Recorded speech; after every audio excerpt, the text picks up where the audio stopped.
하루는 언제나 바다를 향한 창문을 열며 시작돼요. 오늘도 어김없이 소금기 섞인 바람이 그의 주름진 얼굴을 스치네요. 허허, 오늘도 좋은 날이구먼. 민주는 창가에 서서 구룡포 항구를 가만히 내려다봅니다. 작은 어선들이 하나둘 바다로 향하고 시장도 조금씩 활기를 띠기 시작했죠. 그의 손은 참 거칠고 굳은 살이 잔뜩 박여 있었어요. 평생을 과메기와 씨름하며 살아온 고된 세월의 흔적이었습니다. 여보, 아침 먹으러 와요. 부엌에서 들려오는 아내 서연의 목소리. 민주는 천천히 식탁으로 향했습니다. 함께한 세월이 50년. 서연은 틀어진 무릎이 삐걱거리면서도 매일 아침 따뜻한 밥상을 차리는 일을 게을리하지 않았죠. 두 노인의 식탁은 참 소박했어요. 구수한 된장국에 김, 그리고 반찬 몇 가지. 하지만 그것만으로도 충분했습니다. 오늘은 과메기 손질 많이 해야 하나? 네, 여보. 오늘 주문이 조금 들어왔어요. 허허, 작년보다는 좀 나아진 것 같구먼. 민주는 묵묵히 밥을 뜨며 고개를 끄덕입니다. 지난해 겨울 유난히 팔리지 않았던 과메기가 계속 마음에 걸렸거든요. 손에 쥔 돈보다 남은 재고가 더 많았고 그 무게가 어깨를 짓누르는 것만 같았죠. 세월 따라 몸도 마음도 무거워졌지만 이 바다가 그의 고향이고 전부였습니다. 그래도 올해는 좀 나아질 거야. 그렇지?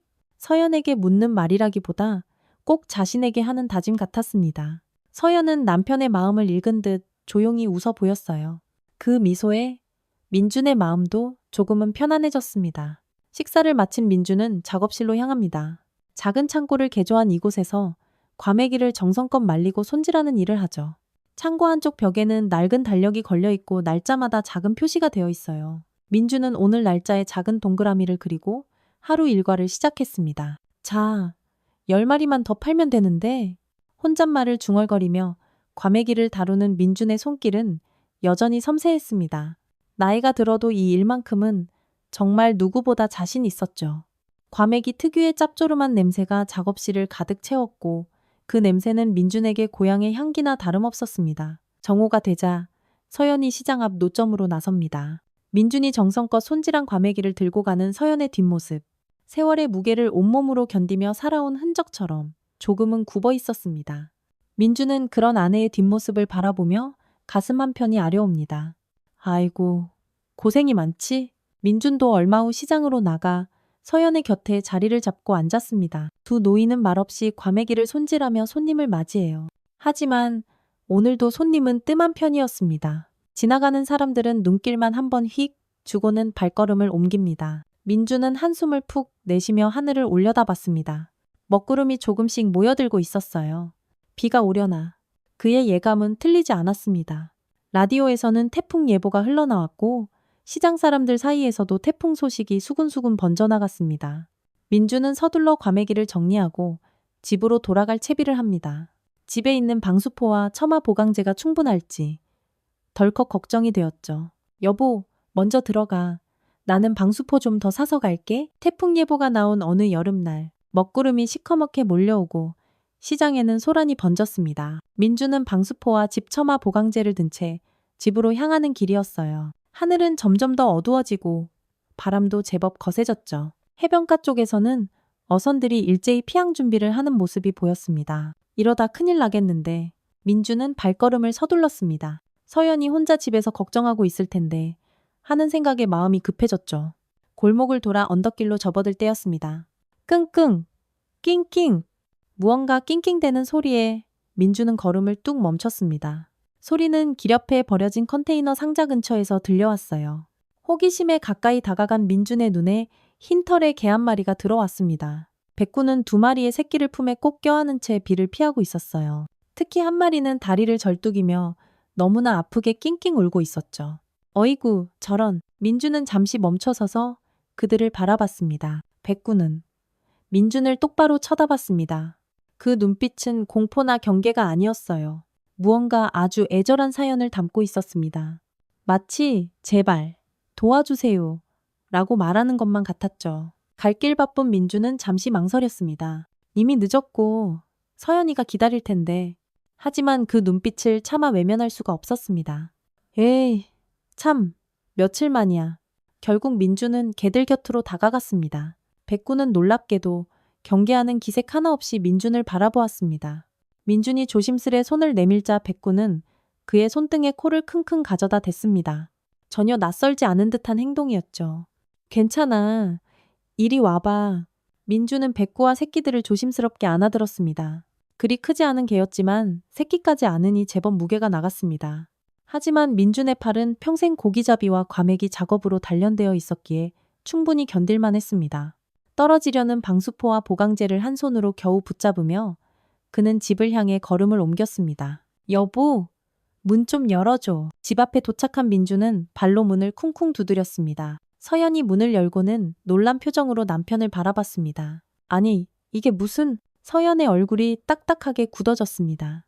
품에 안긴 개들을 본 순간 그녀의 눈이 동그래졌죠. 뭐 하는 거예요, 지금? 왜 저런 걸 데려와요? 민주는 아내의 반응을 충분히 예상했습니다. 서연은 개를 무서워했고 특히 집 안에 들이는 건 절대 안 된다고 여러 번 말했었거든요. 비 그칠 때까지만 다리 다친 새끼도 있고 해서. 서연은 고개를 절레절레 흔들며 한숨을 푹 내쉬었습니다. 하지만 밖에선 이미 빗방울이 굵어지기 시작했고 우르릉 천둥 소리도 들려왔습니다. 문턱도 넘기지 말고 현관에만 있게 하세요. 절대 안으로 들이면 안 돼요. 알았어, 알았어. 민주는 고개를 끄덕이며 개들을 조심스레 현관 한켠에 내려놓았습니다. 백구는 마치 상황을 이해한 듯 얌전히 자리에 누웠습니다. 다친 새끼는 여전히 낑낑대며 아파하고 있었죠. 저것 좀 봐요. 얼마나 아플까. 민준의 말에 서연은 잠시 새끼를 바라봤습니다. 그녀의 눈에도 새끼의 고통이 느껴졌는지 표정이 조금 누그러졌습니다. 약이라도 발라줘야 하는 거 아니에요? 서연의 그 말에 민주는 희미하게 웃었습니다. 아내가 이렇게 말한다는 건 적어도 개들을 당장 내쫓지는 않겠다는 뜻이었으니까요. 내가 비 좀 그치면 약국 가서 연고 사올게. 태풍은 밤새 구룡포를 뒤흔들었습니다. 휘잉 바람소리와 후두두둑 빗소리가 집안을 가득 채웠지만 민준과 서연의 집은 튼튼했습니다. 현관에서는 백구가 새끼들을 품에 꼭 껴안은 채 잠들어 있었습니다. 민준은 잠들기 전 슬며시 현관문을 열어 그들을 바라봤습니다. 내일 약 발라주마. 걱정 마라. 낮은 목소리로 중얼거린 민준의 말에 백구는 눈을 살짝 뜨고 그를 바라봤습니다. 그 눈빛에는 왠지 모를 감사함이 담겨 있었습니다. 민준은 이상하게도 마음이 따뜻해지는 느낌이었습니다. 참 오랜만에 느껴보는 감정이었죠. 여보, 어서 자요. 창문 다 닫았죠? 침실에서 서연의 부름이 들려왔고 민준은 현관문을 닫고 침실로 향했습니다. 오늘 하루는 평범한 날과는 달랐습니다. 무언가 운명적인 만남이 있었던 날이라는 생각이 들었습니다. 민준은 침대에 누워 천장을 바라보며 생각했어요. 내일은 어떤 하루가 될까? 저 개들과는 어떻게 지내게 될까? 여러 생각들이 머릿속을 맴돌았지만 이상하게도 불안함보다는 기대감이 더 컸습니다. 아침이 밝았습니다. 태풍은 지나갔지만 그 흔적은 여기저기 남아 있었습니다. 민주는 일찍 일어나 마당을 살폈어요. 다행히 큰 피해는 없었지만 처마 몇 군데가 흔들리고 있었죠. 오늘은 이거부터 고쳐야겠네. 낮은 목소리로 중얼거린 민주는 현관으로 향했습니다. 어젯밤 생각이 났기 때문입니다. 문을 열자 백구와 새끼들이 그대로 있었습니다. 백구는 민준을 보자 꼬리를 살랑살랑 흔들었고 새끼들은 여전히 잠에 취해 있었어요. 어이구, 괜찮으냐? 민준은 몸을 숙여 새끼들을 살폈습니다. 특히 다친 새끼의 다리를 조심스레 만져보았죠. 새끼는 아픈 듯 낑낑거렸고 민주는 마음이 아팠습니다. 잠깐만, 약 가져올게. 민주는 부엌으로 향했습니다. 서연은 아침 식사를 준비하고 있었어요. 남편이 들어오자 서연은 궁금한 표정을 지었습니다. 저것들, 아직 있어요? 새끼 한 마리가 다리를 다쳤어. 연고 좀 발라줘야겠어. 아이고, 그냥 내보내세요. 길에서 살던 개들인데 뭘. 서연의 쌀쌀맞은 말에도 민주는 약장에서 연고를 찾아 들고 나갔습니다. 거실 한켠에 이불을 깔고 새끼들의 몸을 닦아주었어요. 젖은 몸을 마른 수건으로 부드럽게 문질러주고 절뚝이는 새끼의 다리에 약을 꼼꼼히 발라주었죠. 개들에게 익숙하지 않은 민준이었지만 그 손길은 정성스러웠습니다. 아프지. 조금만 참아라. 다친 새끼의 다리에 약을 바르는 동안 백구는 민준의 곁에 조용히 앉아 있었습니다. 마치 자신의 새끼를 위해 해주는 일에 감사하는 듯한 눈빛으로요. 민준은 이상하게도 그 눈빛이 마음에 들어왔습니다. 여보, 밥 먹어요. 서연의 부름에 민주는 개들에게 물과 남은 밥을 조금 담아주고 식탁으로 향했습니다. 서연은 거실 한켠에 깔린 이불과 개들을 힐끗 바라보다가 한숨을 쉬었습니다. 며칠만이라면서요. 저것들 언제 내보낼 거예요?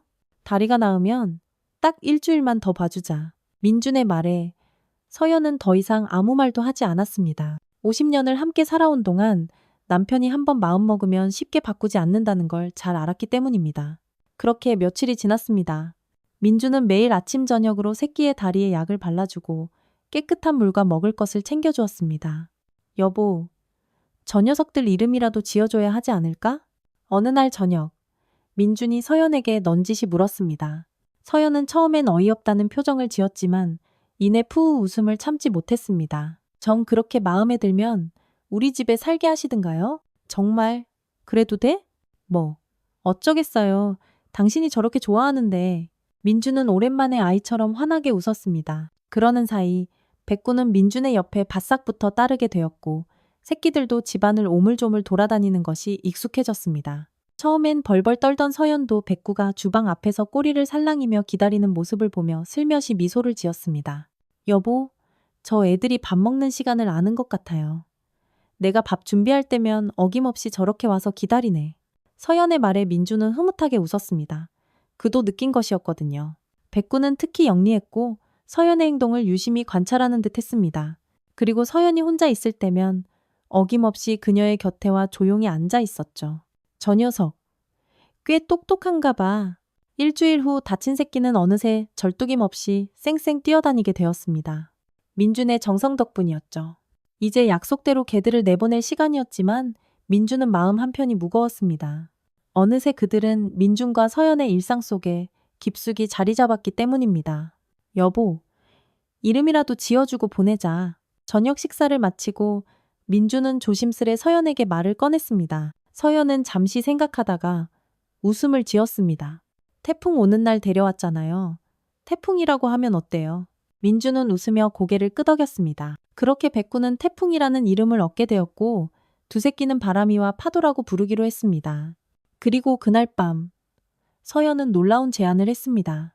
여보, 그냥 저 애들 우리가 키우는 게 어때요? 당신도 좋아하고 나도 이제 정들었는데? 민주는 놀란 표정을 감추지 못했습니다. 개를 무서워하던 서연이 이런 말을 하다니 정말 예상치 못한 일이었죠. 진짜? 정말 괜찮겠어? 네, 괜찮아요. 태풍이가 참 영리해서 마음에 들어요. 그리고 당신이 오랜만에 그렇게 활짝 웃는 모습을 보니까 나도 좋네요. 서연의 말에 민주는 가슴이 뭉클해지는 느낌이었습니다. 그렇게 태풍이네 가족은 민준과 서연의 집에 정식으로 머물게 되었고 조용하던 집안에 다시 활기가 돌기 시작했습니다. 태풍이네 가족이 민준과 서연의 집에 자리 잡은 지 한 달이 지났습니다. 이제 개들은 완전히 집안의 일원이 되었어요. 아침이면 태풍이가 민준을 깨우고 새끼들은 마당을 깡충깡충 뛰어다니며 활기를 불어넣었죠. 특히 다리를 다쳤던 파도는 이제 어느 새끼보다 빠르게 달릴 수 있게 되었습니다. 여보, 오늘은 과메기 시장에 같이 나가볼까요? 아침 식사를 마치고 민준이 물었습니다. 날씨가 화창했고 오늘은 왠지 시장이 북적일 것 같았습니다. 서연은 기꺼이 고개를 끄덕였습니다. 그럴까요? 태풍이도 데려갈 거예요? 그래, 태풍이도 데려가자. 사람들이 좋아할 것 같아. 그렇게 민준과 서연 그리고 태풍이는 함께 시장으로 향했습니다. 새끼들은 아직 어려집에 두고 갔지만 태풍이는 마치 자신의 임무를 아는 듯 자랑스럽게 민준과 서연을 따라 걸었습니다. 시장에 도착하자 사람들의 시선이 일제히 태풍이에게 쏠렸습니다. 어머나, 민준 씨 저게는 뭐예요? 너무 예쁘네. 허허, 태풍이라고 합니다. 한 달 전에 우리 집에 왔어요. 민준의 말에 주변 상인들이 호기심 어린 눈으로 다가왔습니다.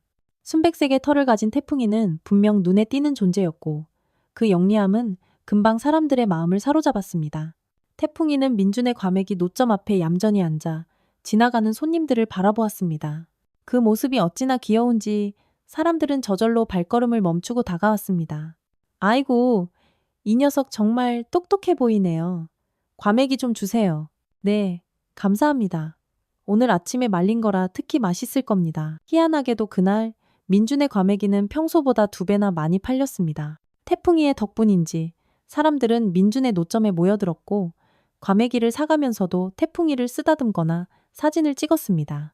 서연은 놀란 표정으로 민준을 바라봤습니다. 여보, 오늘 장사가 정말 잘 되네요. 그러게.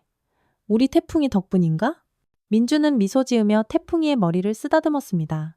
태풍이는 마치 칭찬을 알아들은 듯 꼬리를 신나게 흔들었죠. 그날 이후로 민준은 매일 태풍이를 데리고 시장에 나갔습니다. 그리고 신기하게도 과메기는 날이 갈수록 더 잘 팔렸습니다. 단골 손님이 늘고 시장 사람들 사이에서 민준네 과메기가 복덩이 과메기로 불리기 시작했습니다. 민준 아저씨네 과메기는 복이 들어있다더라. 저 하얀 개가 복을 물고 왔. 이런 소문이 퍼지면서 민준의 과메기는 구룡포에서 가장 인기 있는 상품이 되었습니다. 예전에는 팔리지 않아 걱정했던 것이 무색할 정도로 이제는 오히려 물량이 부족할 정도였죠. 여보, 이제 과메기 재고가 거의 없어요. 내일은 더 많이 준비해야겠어요. 서연의 말에 민준은 기쁨을 감추지 못했습니다. 올해는 정말 다른 해였습니다. 작년까지만 해도 남은 재고가 산더미라 마음이 무거웠는데 이제는 과메기가 부족할 정도라니? 민준은 그 모든 것이 태풍이 덕분이라고 생각했습니다. 태풍이, 너 정말 우리 집 복덩이구나. 귀갓길 민준은 태풍이의 등을 쓰다듬으며 말했습니다. 태풍이는 마치 대답하듯 멍. 짧게 짖었고 그 소리에 민준과 서연은 웃음을 터뜨렸습니다. 이제 그들의 웃음소리는 구룡포의 파도 소리만큼이나 자연스러운 것이 되었습니다. 그렇게 가을이 오고 겨울이 찾아왔습니다. 그해 겨울, 과메기는 그 어느 해보다 잘 팔렸습니다. 민준과 서연은 오랜만에 여유로운 겨울을 보내게 되었고 태풍이와 새끼들 덕분에 집안은 항상 웃음소리로 따뜻했습니다. 바람이와 파도는 이제 어엿한 성견이 되어가고 있었고 태풍이는 여전히 민준의 곁을 든든하게 지켰습니다. 올해는 정말 좋은 해였네. 한 해의 마지막 날, 민준은 서연에게 말했습니다. 서연도 고개를 끄덕이며 웃었습니다. 그러게요. 태풍이가 우리 집에 온 뒤로 모든 게 달라진 것 같아요. 민준은 마루에 누워있는 태풍이를 바라봤습니다. 태풍이는 마치 그 말을 이해한 듯 눈을 반짝이며 민준을 바라봤죠. 민준은 태풍이가 자신의 집에 온 것이 단순한 우연이 아니라고 생각했습니다. 마치 운명처럼 느껴졌습니다. 새해에도 좋은 일이 많겠지? 민준의 물음에 서연은 희미하게 웃으며 대답했습니다. 그럼요. 우리에겐 이제 태풍이가 있잖아요. 그렇게 새해가 밝았습니다. 민준과 서연, 그리고 태풍이네 가족에게 새해는 더 많은 기쁨을 가져다 줄 것만 같았습니다. 봄이 찾아왔습니다. 구룡포의 바다는 겨울의 차가움을 벗고 조금씩 따스함을 되찾아갔습니다. 민준과 서연의 집 마당에는 작은 꽃들이 피어나기 시작했고 태풍이와 바람이, 파도는 그 꽃들 사이를 뛰어다니며 즐거워했습니다. 민준은 마당 한켠에 작은 텃밭을 일구고 있었습니다. 서연이 좋아하는 상추와 고추를 심기 위해서였죠. 여보, 점심 먹으러 오세요. 서연의 부름에 민준은 호미를 내려놓고 집 안으로 향했습니다. 태풍이도 졸졸 민준을 따라 들어왔습니다. 이제는 서로의 일상이 완전히 하나가 되어 민준이 어디를 가든 태풍이는 늘 그의 곁을 지켰습니다. 식탁에 앉아 서연은 정성껏 준비한 된장찌개를 내놓았습니다. 오늘 시장은 안 나가요? 오늘은 텃밭 좀 정리하고 쉬려고. 어제 과메기도 많이 팔렸으니까. 민준의 말에 서연은 고개를 끄덕였습니다. 지난 몇 달 동안 민준의 과메기는 구룡포에서 가장 인기 있는 상품이 되었습니다. 복덩이 과메기라는 이름이 널리 알려졌고 이제는 멀리서도 사람들이 찾아올 정도였습니다. 그 모든 것이 태풍이 덕분이라고 사람들은 말했습니다. 식사를 마친 후 민준은 다시 마당으로 나갔습니다. 태풍이도 그를 따라 나갔고 바람이와 파도는 이미 마당에서 신나게 놀고 있었습니다. 민준이 텃밭일을 계속하는 동안 태풍이는 갑자기 마당 구석을 파기 시작했습니다. 처음에는 민준도 신경 쓰지 않았어요. 개들이 땅을 파는 건 흔한 일이니까요. 하지만 태풍이가 계속해서 같은 자리만 집중적으로 파는 모습이 이상했습니다. 태풍아, 뭐 하는 거야? 민준은 호미를 내려놓고 태풍이에게 다가갔습니다. 태풍이는 민준을 보자 멍. 짧게 짖더니 다시 땅을 파기 시작했습니다. 마치 뭔가를 보여주고 싶은 듯한 행동이었죠. 민준은 궁금증에 태풍이가 파고 있는 곳을 들여다봤습니다. 이게 뭐지? 땅속에서 무언가 반짝이는 것이 보였습니다. 민준은 손을 뻗어 그것을 조심스럽게 꺼냈습니다. 돌멩이처럼 생긴 것이었지만 일반적인 돌과는 달랐습니다. 희미한 빛이 돌고 있었고 무게도 묘하게 다른 느낌이었어요. 어디서 이런 게 났지? 민주는 돌을 손바닥에 올려놓고 유심히 살폈습니다. 그때 태풍이가 다시 멍 짖더니 민준의 바지를 물고 살짝 당겼습니다. 마치 따라오라는 듯한 행동이었습니다. 민준은 태풍이를 따라 마당 담장 너머로 향했습니다. 담장 너머는 작은 언덕이 있었고 그 아래로 바다가 시원하게 보였습니다. 태풍이는 언덕 중턱에 있는 커다란 바위 틈으로 향했습니다. 여기서 찾은 거야? 태풍이는 꼬리를 세차게 흔들며 민준을 바라봤습니다. 민준은 바위 틈을 살폈습니다. 비슷한 돌들이 더 있을 것 같았지만 손이 닿지 않는 깊숙한 곳이었습니다. 민준은 일단 발견한 돌을 주머니에 넣고 집으로 돌아왔습니다. 여보, 이것 좀 봐요. 집에 돌아온 민준은 서연에게 돌을 보여주었습니다. 서연도 그 돌을 보며 고개를 갸웃거렸습니다. 어머나, 이게 뭐예요? 보통 돌이 아닌 것 같은데? 태풍이가 마당에서 발견했어. 저 뒷산 바위 틈에 더 있는 것 같던데 내일 가서 좀 더 살펴봐야겠어. 저녁이 되자 민주는 시장에 나가 그 돌을 보여주기로 했습니다. 시장에서 만난 지인 중에 돌에 관심이 많은 이웃이 있었기 때문입니다. 민준이 돌을 보여주자 이웃은 깜짝 놀란 표정을 지었습니다. 세상에, 이거 보통 돌이 아닌데요? 어디서 나셨어요? 우리 집 태풍이가 찾았어요. 집 뒷산 바위 틈에 더 있는 것 같다던데 이거 혹시 희귀 광물 아닐까요? 제가 아는 지질학 교수님께 한번 보여드려도 될까요? 마침 내일 포항에 오신다고 하셨거든요. 민준은 기꺼이 동의했습니다. 다음 날 이웃과 함께 지질학 교수가 민준의 집을 찾아왔습니다. 교수는 돌을 자세히 살펴보더니 놀라운 표정을 지었습니다. 이건 희귀 보석 원석입니다. 바닷가 인근 암석층에서 간혹 발견되는 광물인데 아주 가치가 높습니다. 어디서 발견하셨다고요? 민준은 태풍이가 돌을 발견한 장소를 설명했습니다. 교수는 더 자세한 조사를 위해 그곳을 방문하고 싶다고 했어요. 민준은 태풍이를 데리고 교수를 안내했고 그곳에서는 더 많은 광물이 발견되었습니다. 이 돌들은 실제로 수백만 원 이상으로 거래될 수 있습니다. 운이 정말 좋으시네요. 교수의 말에 민준은 놀라 입을 다물지 못했습니다. 수백만 원이라니. 그것은 민준과 서연에게 정말 큰 금액이었습니다. 집에 돌아와 서연에게 이 소식을 전하자 서연도 놀라움을 감추지 못했습니다. 정말이요? 그렇게 값어치가 있다고요? 그래, 교수님이 그러시더라고. 우리가 원하면 사겠다고도 하셨어. 서연은 잠시 생각에 잠겼다가 민준을 바라봤습니다. 어떻게 할 거예요? 팔 거예요? 민준은 창밖을 내다보았습니다. 마당에서는 태풍이와 새끼들이 평화롭게 놀고 있었습니다. 그 모습을 보니 민준의 마음이 따뜻해졌습니다. 그 돌을 팔자는 제안을 받았지만 민준은 쉽게 결정하지 못했습니다. 돈은 분명 필요했지만 태풍이가 가져다 준 선물이라는 생각에 더 특별하게 느껴졌기 때문입니다. 난 이 돌이 태풍이 덕분에 찾은 거라 더 의미가 있는 것 같아. 그럼 어떻게 할 거예요? 간직할 거예요? 아직 모르겠어. 조금만 더 생각해보자. 민주는 마루에 앉아 그 돌을 가만히 바라보았습니다. 희미하게 빛나는 돌은 분명 큰 가치가 있었습니다. 하지만 민주는 그 돌보다 훨씬 더 귀한 걸 얻었음을 이미 알고 있었습니다.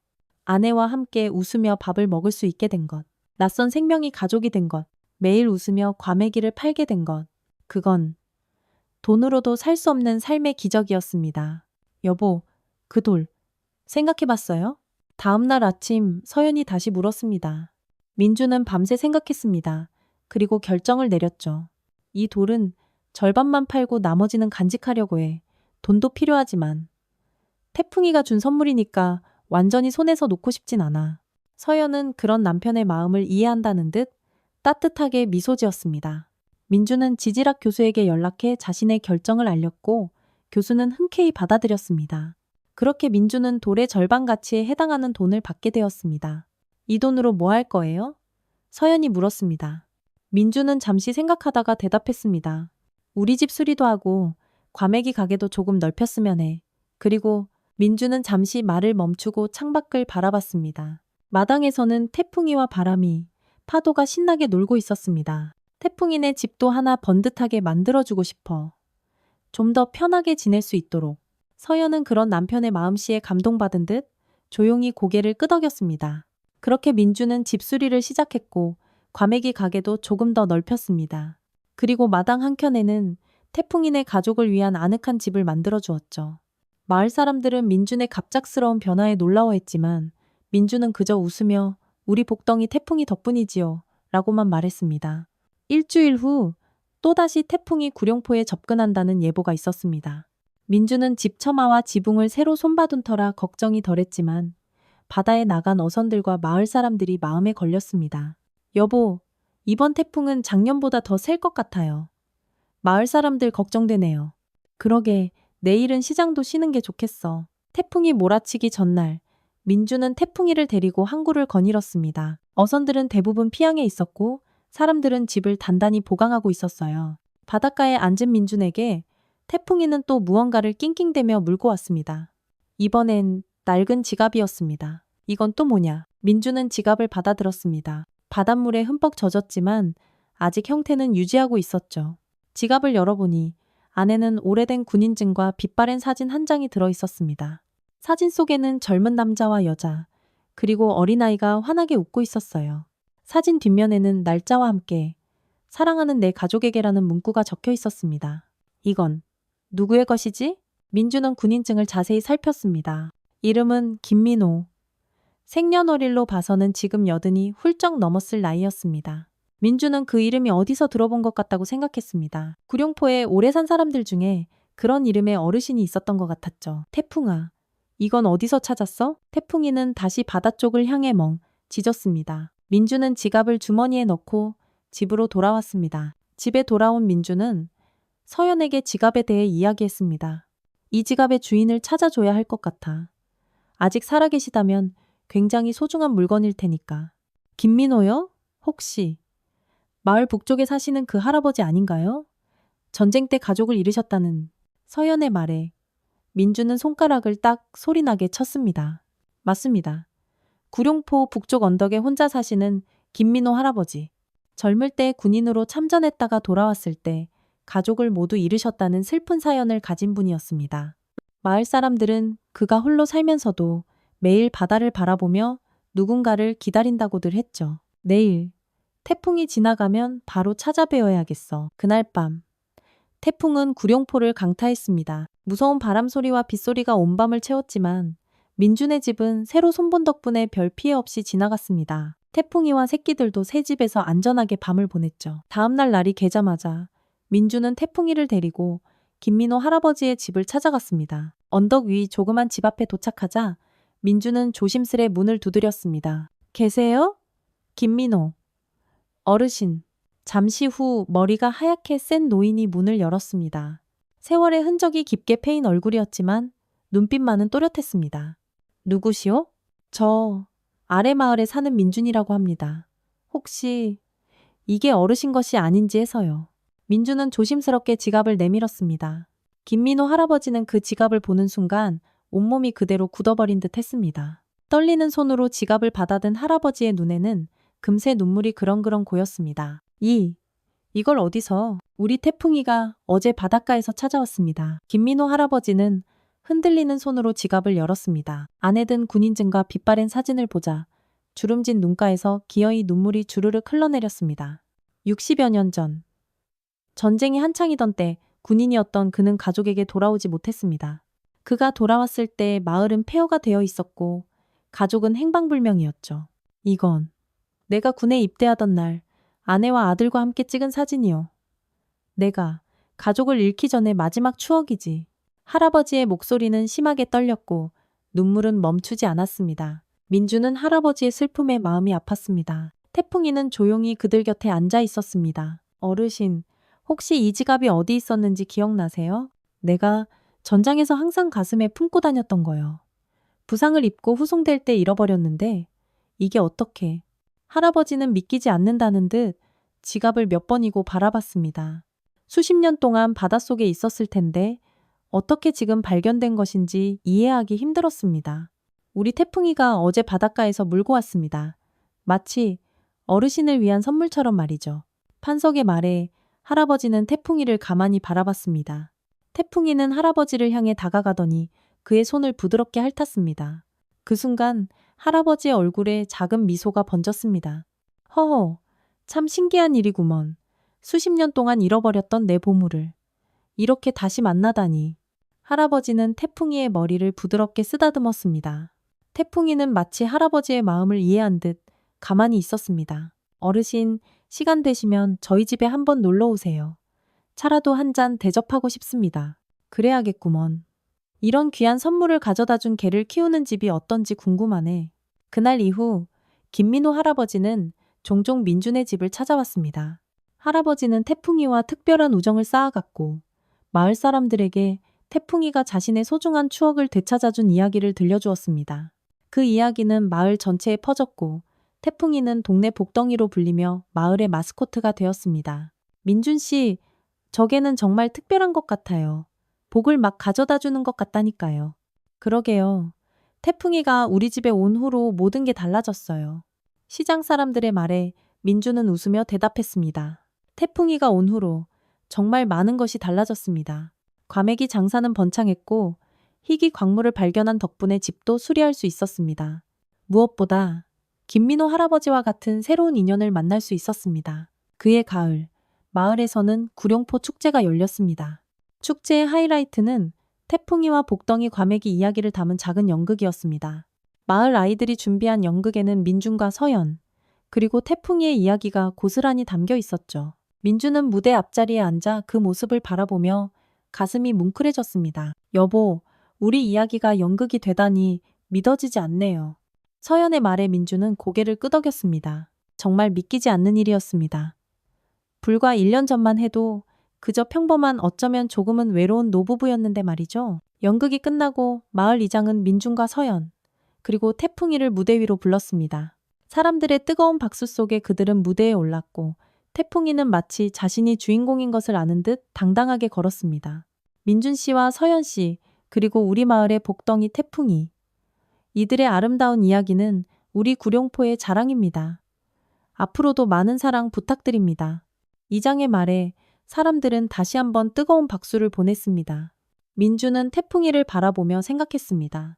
태풍이 몰아치던 그날, 만약 내가 그냥 지나쳤다면 어땠을까? 이런 행복은 결코 느끼지 못했을 것입니다.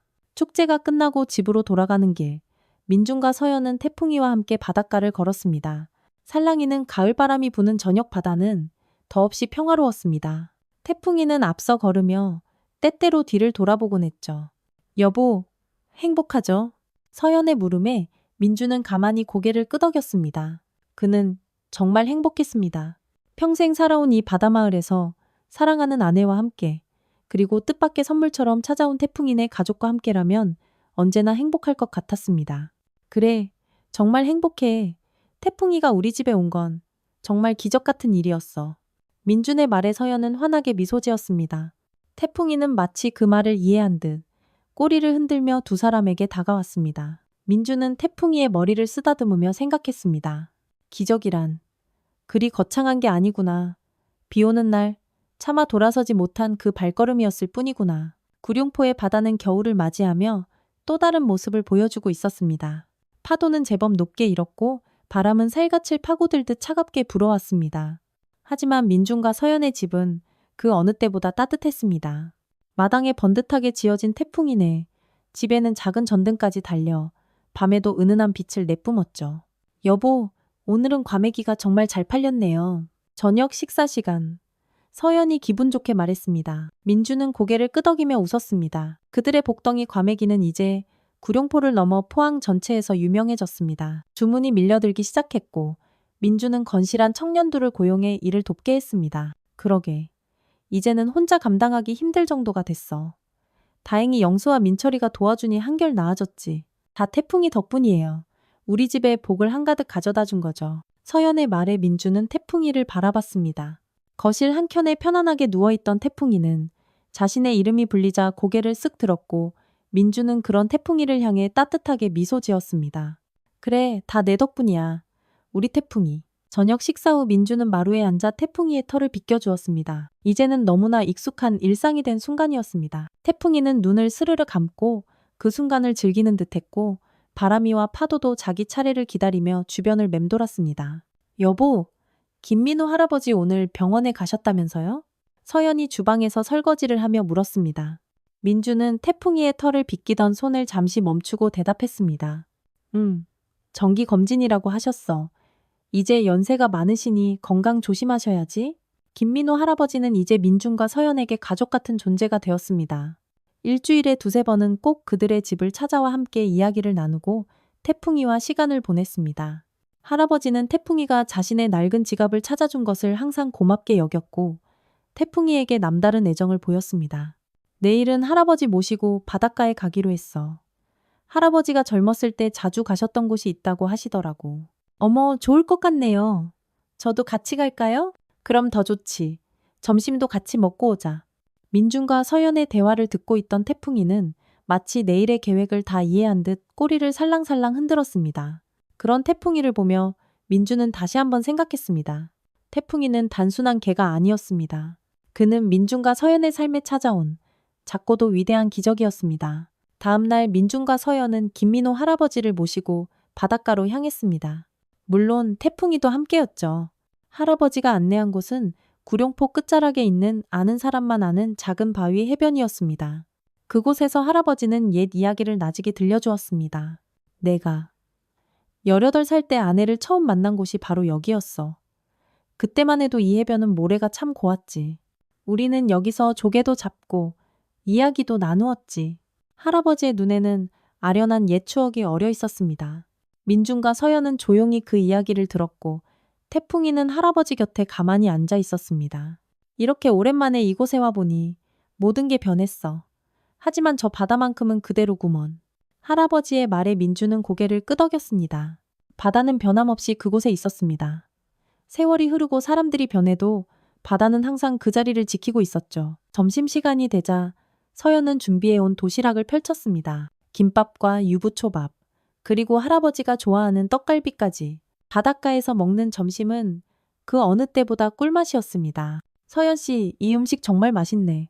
이런 따뜻한 정성이 참 그리웠어. 할아버지의 칭찬에 서연은 부끄러운 듯 웃었습니다. 민주는 그런 아내가 자랑스러웠습니다. 서연은 항상 다른 사람을 배려하고 무엇이든 정성을 다했습니다. 그런 서연과 함께할 수 있어 민주는 늘 행복했습니다. 점심을 먹은 후 태풍이는 해변을 신나게 뛰어다니기 시작했습니다. 바람이와 파도는 집에 두고 왔지만 태풍이는 혼자서도 즐겁게 놀았습니다. 때로는 물가에 다가가 파도와 장난치기도 하고 부드러운 모래 위를 힘껏 달리기도 했습니다. 저 녀석 정말 행복해 보이는구먼. 할아버지의 말에 민주는 웃으며 대답했습니다. 네, 태풍이는 바다를 정말 좋아해요. 아마 바다에서 태어났나 봐요. 허허, 그럴지도 모르지. 하지만 이제는 너희와 함께여서 더 행복할 거야. 해가 저물기 시작할 무렵 그들은 집으로 돌아가기로 했습니다. 돌아가는 길 태풍이는 앞장서 걸으며 때때로 뒤를 돌아보곤 했습니다. 마치 그들을 안전하게 안내하는 듯한 늠름한 모습이었죠. 집에 도착한 후 민주는 마당에 앉아 저녁 노을을 바라봤습니다. 구룡포의 저녁 노을은 유난히 아름다웠습니다. 붉은 빛이 바다 위로 스며들며 마치 바다가 불타는 듯한 장엄한 광경을 만들어냈죠. 서연이 과메기와 막걸리를 들고 나왔고 할아버지와 민주는 그것을 나누며 웃음꽃을 피웠습니다. 태풍이도 그들 곁에 앉아 때때로 건네주는 과메기 조각을 맛있게 받아먹었습니다. 이렇게 좋은 저녁이 또 있을까? 민준의 말에 서연과 할아버지는 말없이 고개를 끄덕였습니다. 그들 모두 이 순간이 얼마나 소중한지 알고 있었습니다. 세상에는 많은 부와 명예가 있지만 이렇게 사랑하는 이들과 함께하는 시간만큼 값진 것은 없었습니다. 밤이 깊어가고 할아버지는 민준의 배웅을 받으며 집으로 돌아갔습니다. 서연은 설거지를 마치고 민준은 태풍이네 집을 확인했습니다. 바람이와 파도는 이미 깊이 잠들어 있었고 태풍이는 마당에서 홀로 별을 바라보고 있었습니다. 태풍아, 들어가서 자렴. 민준의 말에 태풍이는 천천히 일어나 자신의 집으로 향했습니다. 하지만 잠시 멈춰서서 민준을 가만히 바라봤죠. 그 눈빛에는 참 많은 이야기가 담겨 있었습니다. 감사함, 행복, 그리고 무엇보다 사랑. 민준은 마루에 앉아 잠시 더 밤하늘을 바라봤습니다. 별이 총총한 하늘 아래 그는 지난 시간들을 떠올렸습니다. 태풍이를 만나기 전과 후 그의 삶은 완전히 달라졌습니다. 더 풍요로워졌고 더 행복해졌습니다. 그리고 무엇보다 더 많은 의미를 찾게 되었습니다. 여보, 들어와요.